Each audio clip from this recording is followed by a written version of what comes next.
Hi, and once again, thanks for joining me. We're going to spend just a few moments now looking at Harold Wilson's education reforms during the 1960s.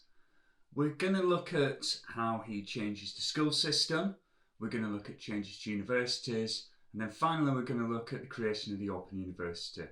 But before we do anything else, what we really need to understand is what the education system was like at the start of the 1960s. And therefore, we need to understand the Butler Education Act, the Education Act 1944, and what that brings about. And what it brings about is the tripartite education system, and you can see that in front of you now. And the tripartite education system talks about grammar schools for the intellectually gifted, technical schools for those who've got practical and vocational skills, and then the secondary modern school, which will be for the vast majority. And the selection as to which school you would go to would take place at the age of 11, and students would complete an 11 plus exam. At the same time, local education authorities would be responsible for the provision of education, so they'd be responsible for the building of schools and the allocation of school funding within their local authority and things like that. The school leaving age was raised from 14 to 15 as well. But that generated a number of issues. First of all, technical schools were not properly funded, certainly not to the same degree as grammar schools were. And so they really didn't take off. They really didn't have the traction of the grammar schools. And secondary modern schools were seen, possibly rightly so, as a very poor second to grammar schools. This idea that if you didn't get to a grammar school, you weren't going to get a good education. Secondary modern schools were really seen as second class, second standard education. And the education system is what we would describe as socially divisive.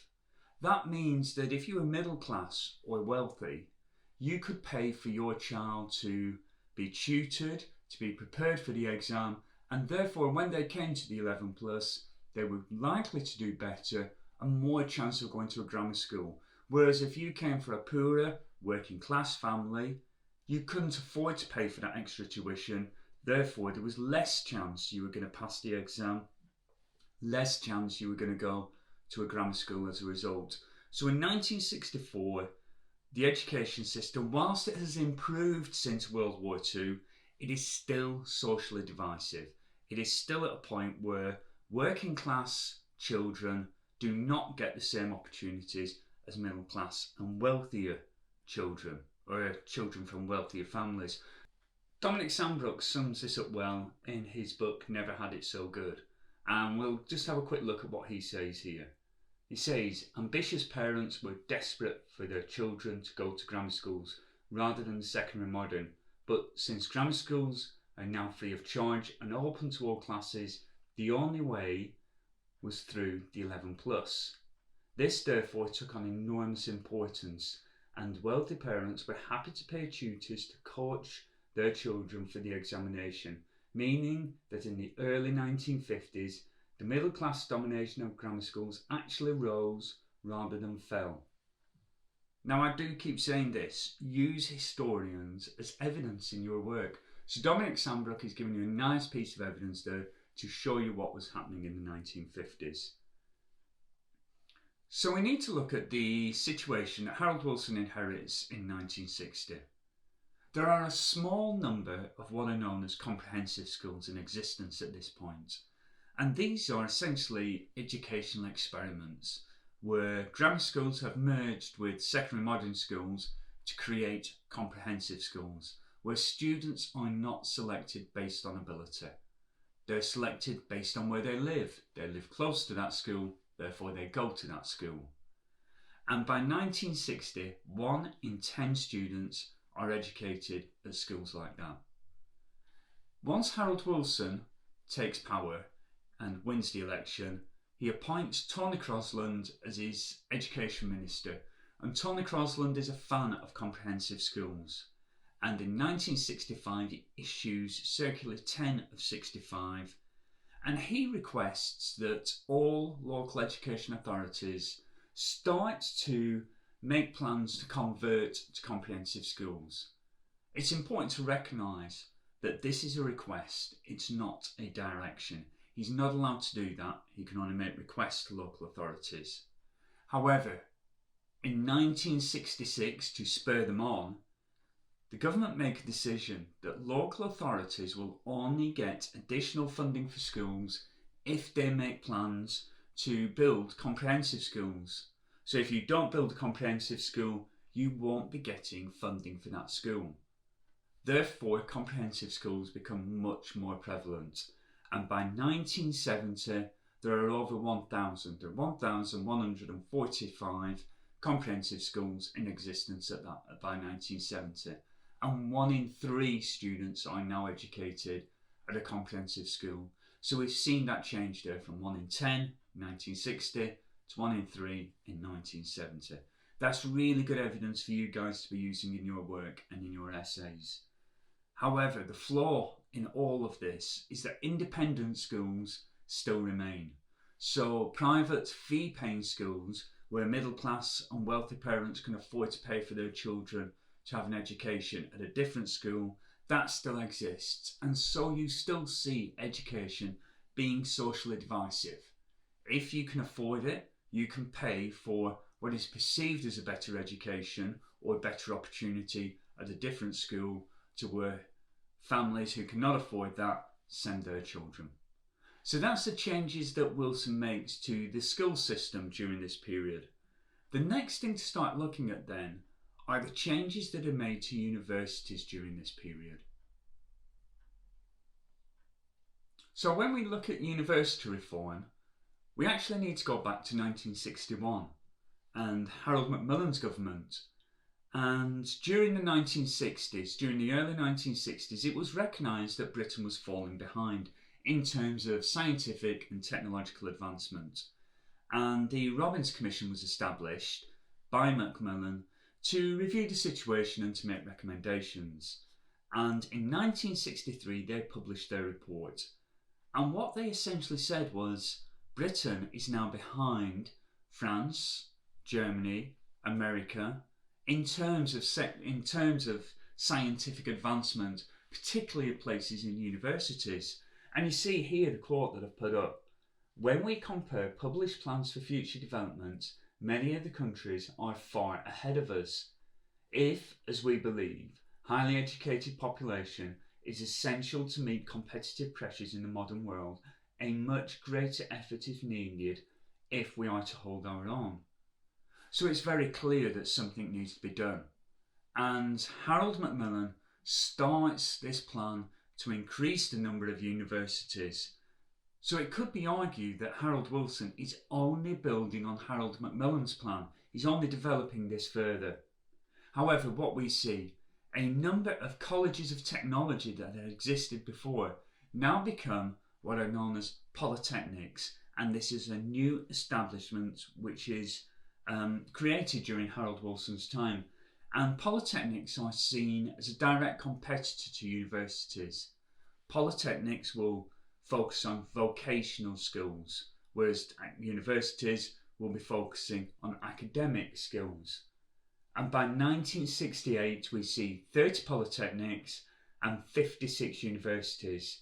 And we see new courses as well starting to develop. So, for example, town planning and architecture now becomes a degree course. Whereas it had been the traditional subjects which have been degree subjects, we're now seeing modern subjects becoming degree courses. And these changes open up higher education to people who've never been able to go before. Quite often now we're seeing students who are the fifth of their family to attend a higher education establishment, so a university or a polytechnic. So there's very clear evidence that these reforms are making real progress for educational opportunities for people. So the last thing I now want to look at is the Open University, and it's considered by Harold Wilson as his greatest achievement, and many historians believe that to be the case. This is his lasting legacy.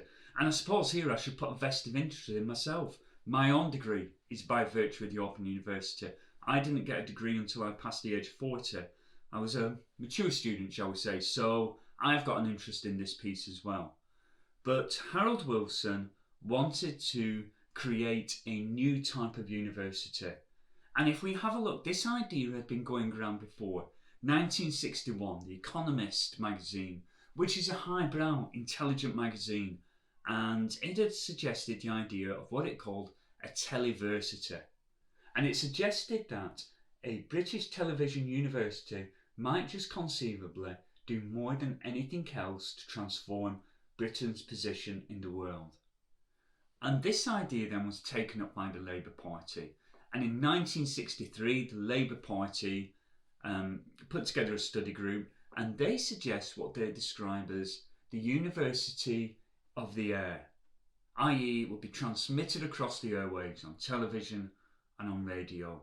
Some of the media were less receptive to this. Newspapers were starting to say you'll get a degree by watching television.